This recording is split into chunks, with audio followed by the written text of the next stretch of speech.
আসসালামু আলাইকুম প্রিয় দর্শক। এই যে টাওয়ারটি দেখতে পাচ্ছেন এর নাম হচ্ছে মক্কা ক্লক টাওয়ার। এর অপর নাম আবরাজ আল বাইত। এই টাওয়ারটি ৭টি টাওয়ার নিয়ে একটি টাওয়ার কমপ্লেক্স। এই যে টাওয়ারটি দেখতে পাচ্ছেন এই টাওয়ারটির উচ্চতা ৬০১ মিটার এবং এই যে ঘড়িটি দেখতে পাচ্ছেন এই ঘড়িটি পৃথিবীর সবচেয়ে বড় ঘড়ি। ২৫ কিলোমিটার দূর থেকে এর সময় সহজে দেখা যায়। এই টাওয়ারের 5 star hotel, shopping complex, conference room, museum ইত্যাদি রয়েছে।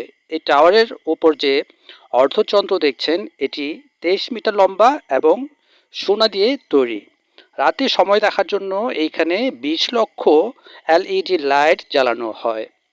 দর্শক, এটি এত চমৎকার একটি ঘড়ি বিশ্বের সবচেয়ে বড়। এই ঘড়ি রাত্রেবেলা যেমন সুন্দর দেখা যায় দিনের বেলা ততটা সুন্দর দেখা যায় না।